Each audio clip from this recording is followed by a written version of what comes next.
Kayak baiknya itu kita udah nggak perlu lagi jual namanya ngomprengan keliling. Iya sih. Kita udah bisa langsung sebar ke sosial media, Facebook kah. Di Facebook juga banyak grup-grup, kita bisa jualan di situ. Ada TikTok, bisa nge-ads.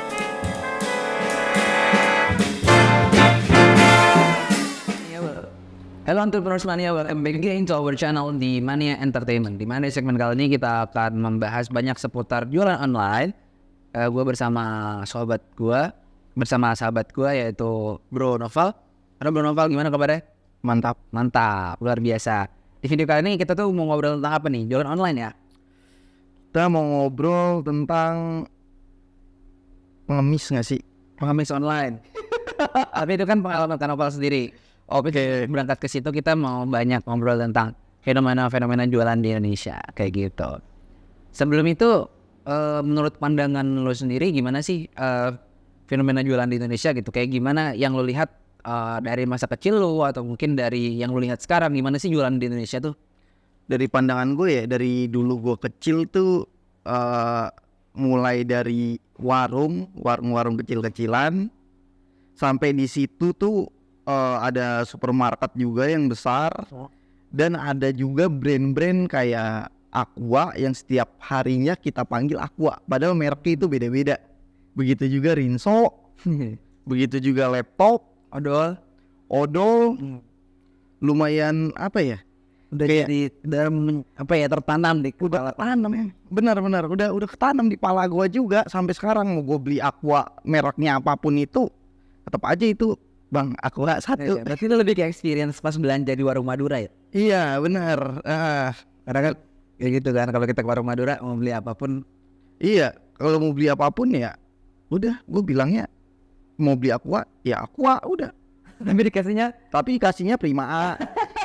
Dikasih kalau mineral. Iya. Ayo gue bilangnya Aqua. Tapi tetap aja yang penting kan itu air mineral gitu. Sebenarnya yang paling benar kan gue ngomongnya belinya, Bang beli bang air mineral gitu. Berarti fenomena jualan yang lo rasain dari lo kecil itu ya banyak melihat dari warung kecil sampai ke brand-brand gede, dan itu udah tertanam banget ya di benak lo gitu ya. Otak gua dan yang lainnya, termasuk kita semua di sini. Terus gitu semua. Tapi laptop itu nama merek ya?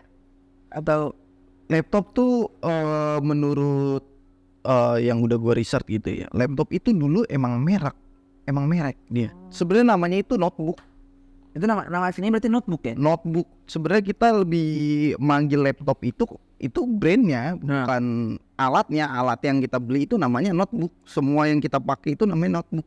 Laptop itu kayak brand aja udah. Dulu tuh itu brand.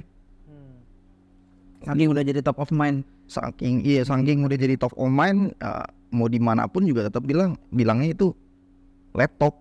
Gue bawa laptop nih, beli laptop. Padahal itu brand dulu, merek itu.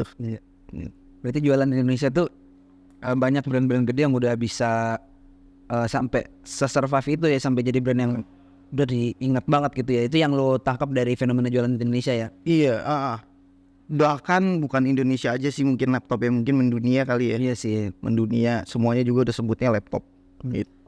Kalau berbicara tentang jualan, apa sih di benak lo itu yang tujuan dari orang berjualan tuh buat apa sih gitu? Yang lo lihat dari pengalaman lo pas kecil sampai sekarang gitu. Orang berjualan itu ada dua sih ya, yang kita tahu tuh, kayak jualan untuk ibadah dan jualan untuk keuntungan. Gimana tuh? Jadi kita ambil contoh Mania Indonesia ya. Yes. Kita ini jualan, begitu juga keuntungan, tapi kita memberikan impact. Ada juga yang jualan ya untuk memikirkan perusahaannya aja sendiri tanpa mikirin orang lain. Fokus yang penting gua kaya aja ya. Fokus keuntungan aja. Benar. Sama kayak kita gini kan lebih berfokus ke impact. Ada juga yang berfokus lebih ke keuangannya. Ya kayak gitu sih. Kalau realistis aja lah, emang kayak gitu sih. Iya sih, gue juga begitu sih soalnya. Kita tuh awal bangun Mania Indonesia itu memang sebenarnya banyak orang yang bilang kita kan kayak kita tuh gak realistis, kita tuh gak fokus ke cuan segala macam. Tapi padahal memang esensinya tuh di impact kan. Jadi kita Iya. emang pengen memberikan impact dan kebermanfaatan, karena kalau misalnya nyari cuan dong ya kita nggak usah gini, kita bisa bikin jenis usaha lain yang langsung make money, langsung datang duit, tapi kan kita mikirnya impact kan. Iya, bisa aja kita kayak langsung aja kita bikin produk yang kayak baju, makanan, Benar. itu kan lebih Langsung jadi jualan nih gitu, langsung jadi duit, udah Iya. nggak perlu nunggu impact, nggak perlu apapun gitu-gituan, ya udah yang penting gua jualan dapat duit kelar. Iya iya, tapi kayak tadi yang jualan yang dalam maksud konotasi untuk ibadah itu kayak gimana tuh ya? Maksudnya pengertian. Ini yang gua tahu ya, ini based on gua jualan untuk ibadah biasanya misalnya kita menjual suatu produk, contoh ambil aja contoh baju. Iya. Biasanya kan orang itu ngejual dengan keuntungan yang tinggi. Tapi biasanya yang di ibadah ini ketika ada orang yang nggak mampu, dia menjual harga modal. Nggak apa-apa, yang penting modalnya balik. Yang penting dia bisa pakai baju yang layak, bagus, dan harganya itu harga modal dia. Tanpa harus ngejatuhin diri dia sendiri dan orang lain. Ada ya orang jualan kayak gitu ya? Ada banyak sih, berbagai macam tuh, kayak di film-film ada juga yang nyeritain tentang ada orang pengen beli beras tapi kebanyakan disisihin sama dia, nggak boleh dimaksimalin, nggak boleh segini, sisanya buat orang lain. Gila, itu keren, itu mulia banget ya, keren sih. Itu mulia banget. Salut. Dan ada juga yang beberapa tuh kayak jualan dia tuh menghalalkan segala cara. Ya itu banyak juga yang nggak mementingkan sisi. Sisi itu iya emang banyak juga. Yang penting kan jualannya kan laris, udah. Yang penting habis dapat duit, ya udah gitu. Padahal kan kita harus lihat sisi agama juga kan, kita harus cari duit yang halal untuk keluarga kita, untuk orang tua kita di rumah, untuk anak istri misalnya, seperti itu kan. Benar. Sekarang kan ini paling banyak jualan online ya. Itu kan mungkin yang fenomena yang gue lihat pas kecil mungkin tuh jualan offline kayak warung Madura tadi. Kalau yang jualan online tuh menurut lo berdampaknya tuh gimana sih, baik atau buruk? Karena yang gue lihat ya banyak jualan online yang justru, walaupun gue jualan online juga ya, tapi banyak jualan online yang gue lihat dia tuh berdampak kurang baik bagi orang-orang yang jualan offline. Kayak misalnya nih ada jualan baju offline pinggir jalan tuh sekarang udah sepi banget, jarang banget peminatnya, karena semua orang udah beralih ke online semuanya. Beli di Tokopedia, Shopee, Bukalapak. Benar, kayak gitu. Itu gimana tuh menurut lo? Sebenarnya ada baiknya dan ada buruknya. Netral lah ini sebenarnya. Iya. Kayak baiknya itu kita udah nggak perlu lagi jual namanya ngomprengan keliling. Iya sih. Kita udah bisa langsung sebar ke sosial media, Facebook lah. Di Facebook juga banyak grup-grup, kita bisa jualan di situ. Ada TikTok, bisa nge-ads juga di situ. Ada Instagram, bisa nge-ads juga. Ada Google bahkan. Dia notabene semua bisa nge-ads, termasuk Shopee. Itu membuka peluang semua orang sih. Iya, itu ngebuka banget buat orang-orang yang istilah tuh males tapi pengen cuan gitu ya. Iya. Males. Yang gak punya modal juga. Benar, yang nggak punya modal buat bikin toko tempat itu paling Tokopedia. Dan untuk buruknya tuh ini ya, balik lagi yang tadi gue omongin, mereka tuh menghalalkan segala cara buat dapetin penjualan itu. Apalagi di online ya. Apalagi online, kayak contoh tuh di TikTok tuh, nggak perlu gue sebutin lah siapa ya, yang rasa aja nanti. Di TikTok itu dia itu jualan tuh benar-benar notabene tuh ngomong kasar. Ngomong kasar ini supaya dia namanya naik dan itu dibeli. Dan sisi nggak bagusnya itu ditonton sama anak kecil. Oh yes. Yang dimana orang tuanya itu juga banyak tuh gue lihat ngomel-ngomel, jangan bikin kayak gini lah, jangan bikin kayak gini, ditonton anak saya.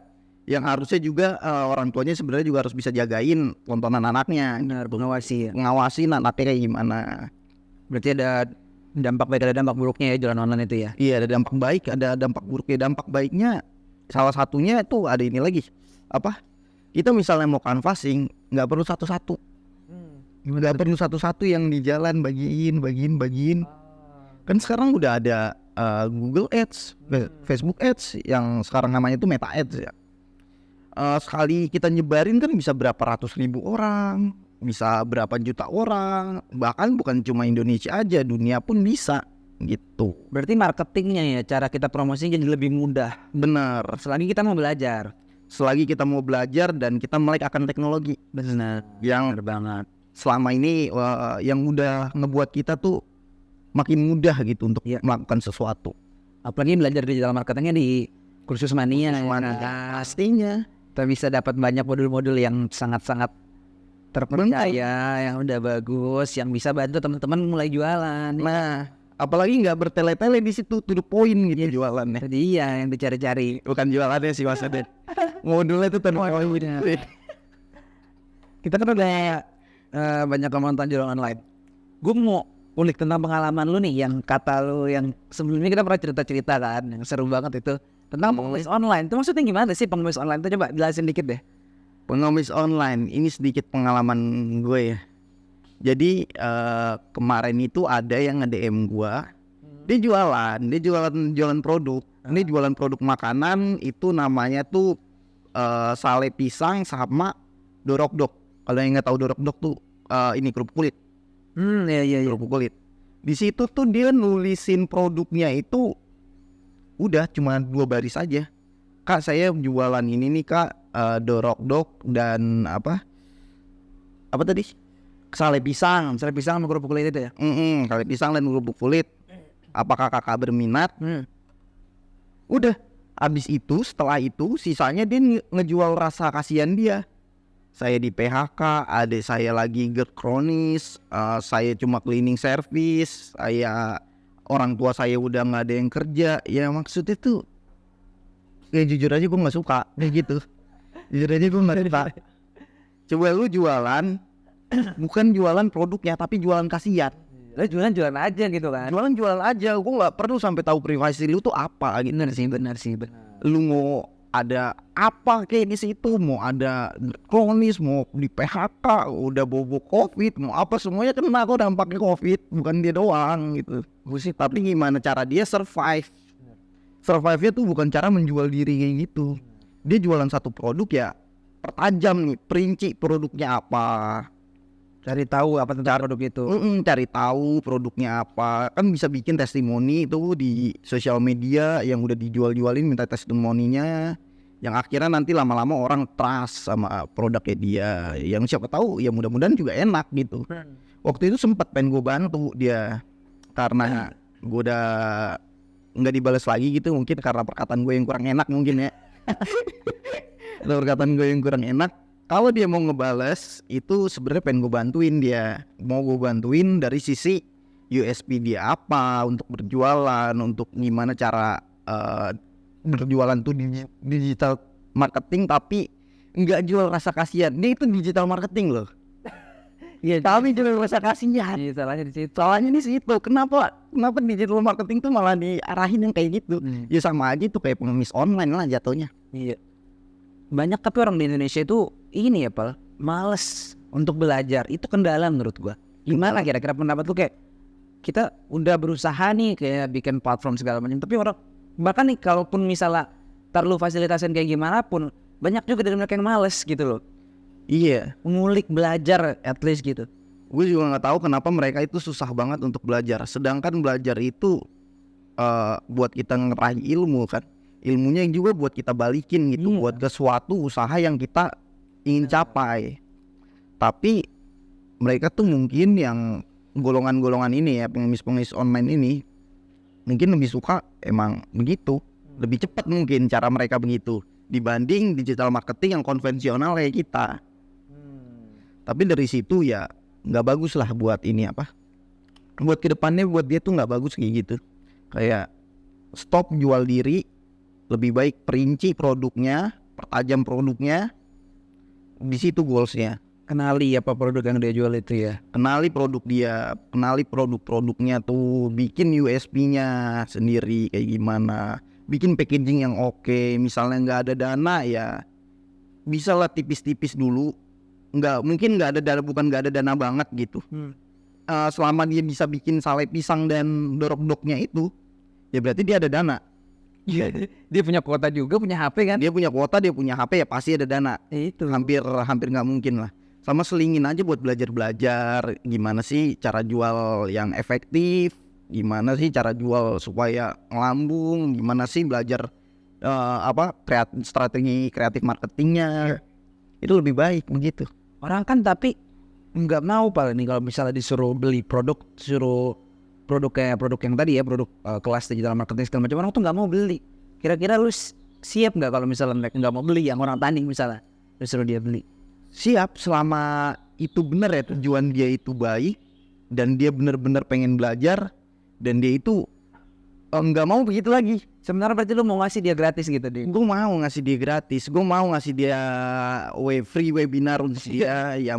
Ya ajak aja lah golongan dia gitu. Ya mohon maaf ya, kayak gitu ya gue sebut golongan dia. Enggak, gue juga nggak tahu, mungkin teman-temannya sama kali kayak dia gitu. Padahal lu mau fasilitasin gratis kalau dia mau. Gue mau fasilitasin supaya ya nggak gitu, gue kasihan, mana cewek kan. Oh cewek? Iya cewek, gue kasihan gitu dibanding dia jual diri yang kayak gitu. Ya udahlah, lu belajar aja gitu, lu belajar, lu cari tahu. Nah akhirnya tuh impactnya tuh bisa lu buat bayar gerkonis, bisa buat biayain orang tua lu, nggak pusing-pusing mikirin jadi cleaning service, nggak pusing-pusing di PHK. Udah, malah kalian nanti yang jadi bosnya, kalian ngerekrut orang, itu lebih baik. Makanya tadi disebutnya pengembus online karena dia kayak gitu jualannya. Iya, makanya. Cara nanggulanginnya gimana Pak? Kira-kira kalau kayak pengemis online kayak gitu, cara biar nggak terulang lagi gitu, ada orang yang kayak gitu lagi. Ini ya sebenarnya bukan kita nggak bisa ngilangin, diminimalisir tuh bisa dengan cara kita begini, kita kasih tahu ke media, kita edukasi dia bagaimana caranya. Kalau bisa, kalau kalian juga sama-sama nggak suka sama orang-orang kayak gitu, tolak mentah-mentah aja, nggak apa-apa. Mungkin dia sakit hati ya pasti, dan dia mau belajar biar dia nggak ngulangin perbuatan dia yang kayak gitu, biar lebih berpikir lah. Kita tuh tinggal di Indonesia yang notabene tuh pinter-pinter ya, jangan termasuk. Sebenarnya orang itu pinter-pinter loh. Iya. Dan orang-orang yang banyak yang mau belajar itu banyak banget. Beberapa memang banyak yang juga yang kayak gitu malas dan lain sebagainya. Iya benar. Lu sebagai penekun di digital marketing, di videografi, editing, lu itu skill yang gampang gak sih untuk, atau gimana ya ngomongnya, lu itu bisa nggak kira-kira orang-orang yang kayak tadi tuh ngerti hal gitu itu skill yang kayak gimana? Bisa sih, itu mungkin belajarnya nggak seinstan ini ya, nggak seinstan apa ya kalau di bahasa Indomie. Nggak seinstan masak Indomie gitu. Lu butuh semua butuh proses. Itu lumayan bertahun-tahun gue nekunin, terus sekarang total tuh 5 tahun ya di ranah digital marketing, di ranah digital ya. Tapi selama ada platform kayak Kursus Mania dan lain-lainnya di sana, ya itu mempermudah kita, mempercepat. Karena gue dulu otodidak agak lama, makanya Hemat waktu juga. Bener-bener hemat waktu lah. Karena kita udah dibimbing, udah diarahin lah sama mentornya gitu. Jadi nggak selama gue lah, mungkin nggak selama ini kalian bisa lebih survive dan itu lebih cepat waktunya. Mungkin sekitar kurun waktu 1-2 tahun juga udah fase kalian gitu. Lu berarti otodidak tuh belajar digital marketing. Sebenarnya berarti semua orang bisa ya? Semua orang bisa, sampai ke UI UX juga otodidak gue semua gitu. Gila sih kok. Ya, Udah cukup tercerahkan ya dengan cerita-cerita tadi, pengemis online, terus juga jualan online Indonesia, digital marketing. Itu skill-skill yang menurut gua perlu dan harus ya dari digital tuh orang-orang tuh mau membuka diri untuk. ya harus mau melek kita sama sekitar kita nih lagi ada apa. Jangan sampai kita ketinggalan. Lebih baik kita ngikutin, karena tetap aja kita nggak bisa kayak kita nggak ngikutin dunia tuh nggak bisa. Tetap kita harus ngikutin. Kereta tuh udah nggak enak banget gitu di era kayak gini kan. Cepet banget soal berubahnya. Bener, cepet banget, bener-bener cepet. Contoh handphone aja, shit man, gila berubahnya cepet banget. Ya, mungkin cukup ya di obrolan kita kali ini. Gue udah ngerasa gue tercerahkan tentang cerita-cerita tadi, dan seenggaknya ya kita yang nonton, teman-teman yang nonton bisa tahu tindakannya seperti apa ketika ada pengemis online tadi. Ya baiknya ya kalian ajak aja belajar gitu kan, kalian tuntun aja, karena kan sebenarnya, atau mungkin kalian yang lagi nonton juga banyak yang belum ngerti digital marketing dan lain sebagainya, kalian bisa belajar dan bisa maksimalin itu gitu, bisa maksimalin waktu yang kalian punya.